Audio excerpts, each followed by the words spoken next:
इनका तो कोई दीन ईमान, कोई धर्म मजहब कुछ है ही नहीं। अपने आप को हिंदू मानते कैसे, हमें तो यह नहीं समझ में आता।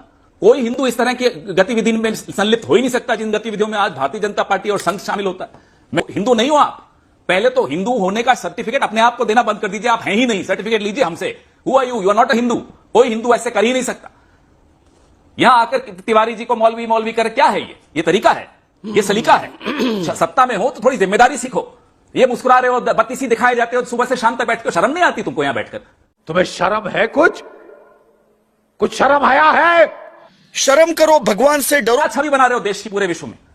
शर्म आनी चाहिए, हंसी नहीं आनी चाहिए अभी आपको। संबित पात्रा जी, जो आपने स्थिति बना दी इस देश का, हंसना मना है क्या? हर गली में झगड़ा, हर गली में दंगा, ये आपकी पहचान है। ये आपकी पहचान है। इसलिए यहां बैठकर भाषण मत दीजिए। आप तो अडवाणी जी को भी पाकिस्तानी मानेंगे। अरे कांग्रेस पार्टी विदेशी है। आप तो अडवाणी जी को पाकिस्तानी मानते हैं। मैं जानता हूं आपके क्या ओपिनियन है उनके बारे में। आपको कोई ज्ञान नहीं है, ना इतिहास का ना भूगोल का। अखंड भारत ले आएंगे। अरे 15% तो बर्दाश्त नहीं होते, 45% कैसे लाओगे? ना आप में कोई दिमाग है, ना आपके मोहन भागवत में कोई दिमाग है। आग लगा दी, आग लगा दी, आग लगा दी। मुझे क्यों तोड़ा? मोहन भागवत में कोई दिमाग है? अखंड भारत, मतलब अफगानिस्तान भी भारत में आ जाएगा, पाकिस्तान भी भारत में आ जाएगा। सोच समझ के कुछ पढ़ लो, कुछ किताबें ले जाओ हमसे। समय बहुत है आपके पास, ले जाओ किताबें, पढ़ लो, थोड़ा ज्ञान बढ़ाओ, फिर आकर यहाँ भाषण दो और दिखाओ। बहुत अच्छा बोला पवन जी। मुद्दे ये होंगे कि आपने 2 करोड़ नौकरियां बोली थी, कितनी ला कर दी? प्रधानमंत्री ने एक गांव गोद में लिया साहब, वो अभी तक गोद में ही रह गया। गोद में हमने तो सोचा था कि वो बड़ा होकर अब दौड़ रहा होगा। मस्त जोक मारा। आरटीआई लगाई गई, 1 रुपया नहीं खर्च किया प्रधानमंत्री जी ने उस गांव पर। अरे जब आपने गोद लिया, गांव आपका अभी तक नीचे बिलख रहा है, तो इस देश का आपने क्या किया होगा? हम तो ये जानना चाहते हैं। ये बड़ी अच्छी बात कही आप। इनसे कुछ पूछो। राहुल गांधी, अरे आ जाइए हमारी पार्टी में साहब, इतने ही अच्छे हम। सर शुक्र मनाइए, कोई तो नाम लेता है राहुल गांधी का। अरे आप डर के रहता है कि भगवान राहुल गांधी का नाम का पूरा कैबिनेट राहुल गांधी का ही तो नाम ले रहा है। भगवान है वो सर, राहुल गांधी। अच्छा हुआ मान गए।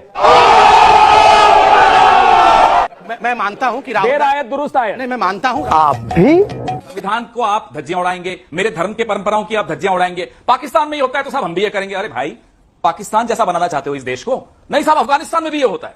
ये तो इनके लक्ष्य हैं। हिंदुस्तान को कहां तक ले जाना है साहब, पाकिस्तान देख रहे हैं। जब देखेंगे संबित पात्रा जी पाकिस्तान की तरफ देख रहे होते हैं। क्यों साहब? बात समझ लीजिए अंजना जी, इनकी नीयत में ना हिंदू धर्म है ना संविधान है। इनकी नीयत है कि कैसे ये महंगाई जैसे मुद्दों से, पेट्रोल डीजल जैसे मुद्दों से लोगों को हटाया जाए, बार बार लड़वाया जाए, समाज में इस तरह के मुद्दे लाए जाएं ताकि ये बचे रहें। मोदी जी से कोई उनके पुराने भाषण नहीं याद दिला दे कहीं 2014 के कि पेट्रोल पार अब की बार मोदी सरकार, डॉलर पार अब की बार मोदी सरकार। उन नारों से ये डरते हैं। अब इस सज्जन को क्या तकलीफ है भाई? क्या तकलीफ है इनको? से ये डरते हैं। अब रात को, अच्छा मोदी जी क्यों नहीं सोते 18 घंटे से, क्यों जागते रहते हैं? नींद कैसे आएगी? अपने ही भाषण याद आते रहेंगे। अरे साहब मैंने उस वक्त तो ये वादा कर दिया था, अब क्या करूं? तो ऐसे आदमी को नींद आ भी नहीं सकती। तो हम तो हैरान है कि 6 घंटे 7 घंटे भी कैसे नींद आ रही होगी। मुझे नहीं लगता कि वो 24 घंटे में से 1 घंटा भी सो पाते होंगे। अगर मैंने ऐसे झूठे वादे किए होते तो मुझे तो नींद नहीं आती।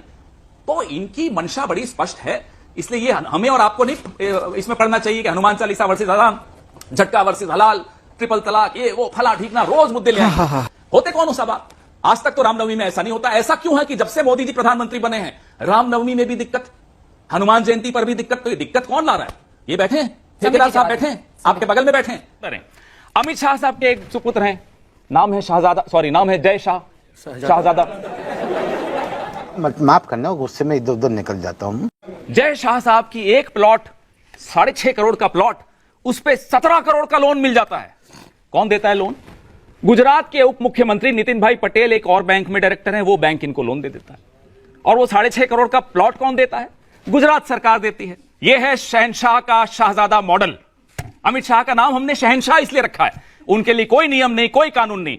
डकैती की बात करते हो? अच्छा, आ रहा हूं, आ रहा हूं। लेकिन आज भी, कल को जब सरकार बदलेगी तो आप में से अच्छे अच्छे जेल के पीछे होंगे। जिस तरह से आप लोग देश का नुकसान कर रहे हो, हमें नहीं मालूम पाकिस्तान के साथ मिलकर कर रहे हो या चीन के साथ मिलकर कर रहे हो, लेकिन कुछ षड्यंत्र है, इसमें कोई शक की बात नहीं। ठीक है, संबित जी जवाब दीजिए। चले आते हैं मुंह उठाकर भाषण देने। भैया मुंह निकल जाएगा हमारा, ऐसा करेंगे तो। ये तो ऐसी सरकार है साहब, 2 सेकंड में, घड़ी देखिए, 2 सेकंड में 60 टॉयलेट बन जाते हैं इस सरकार। और फिर कहते हैं कि भैया हमने स्वच्छ भारत कर दिया, 7 टॉयलेट 2 सेकंड में कैसे कोई बना सकता है, कोई बता दे। तो प्रधानमंत्री जी, सत्य से ज्यादा उनका रिश्ता कभी रहा ही नहीं। पुराना रिश्ता है, झूठ से कोई बात नहीं, चलता है, प्रधानमंत्री है, कोई बात नहीं। पता है ना आप सबको। तरफ से किसी एक नाम पर कुछ करीब पहुंचे आप?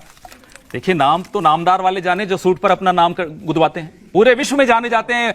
ओ mister Modi, the man with the name on his suit. मुझे क्रेडिट नहीं चाहिए। जरा पूछना चाहेंगे हम कि जब बलात्कारियों के साथ खड़े हो जाते हो, कठुआ में, उन्नाव में, मुजफ्फरपुर में, देवरिया में, प्रतापगढ़ में, जहां देखो बलात्कारियों के साथ कौन खड़ा है? भारतीय जनता पार्टी। क्यों बनेगा प्रधानमंत्री भाई? क्यों बनेगा प्रधानमंत्री? मुद्रा, अरे साहब हमने मुद्रा बांट दी मित्रों। अरे भाई साहब, 91% जो मुद्रा के लोन है वो 23,000 रुपए से कम है। 23,000 करोड़ में नाले की चाय भी अगर आप बना लें और पकौड़े की दुकान भी अगर आप खोल लें, कितने लोगों को आप रोजगार दे रहे हैं? प्रधानमंत्री जी तो कहते हैं ना, IIT कर लिया, अब चलो पकौड़े की दुकान खोलो। अरे यार, ऐसा कैसे सोचते हो? हैं? 23,000 करोड़ में तो आप पकौड़े की दुकान नहीं खोल सकते साहब आज के जमाने में। कहते हैं मुद्रा में इतने लोन बांट दिए, ये कर दिया, वो कर दिया। अरे साहब, आपका असली चेहरा सबने देख लिया, कठुआ में भी देखा, उन्नाव में भी देखा। जो महिलाओं के प्रति बढ़ते अत्याचार हैं, आंकड़े हम भी लाकर देते हैं आपको। इतना बलात्कार इस देश में बढ़ गया, उसमें तो आपका मुंह नहीं खुलता, क्योंकि आपका फेलियर आपको सरेआम सामने दिखता है। राजस्थान पुलिस कहती थी हमें मिल नहीं रहे। भारत सरकार का एक मंत्री राजस्थान पुलिस को मिलता ही नहीं था। बताइए। एब्सकॉन्डिंग, 3 साल वो मंत्री पद पर रहे, रेपिस्ट थे। इनके ऐसे मंत्री हैं, लिंच जो लोगों को मार देते हैं उनको मालाएं पहनाई जाती। जयंत सिन्हा, महेश शर्मा, नाम गिनाऊं आप? आपने क्या हाल कर दी। चलिए, ये भगवान क्या जुल्म है। मजबूत प्रधानमंत्री किस काम का, जो अपने ही पार्टी के बलात्कारियों के आगे मजबूर हो जाता है।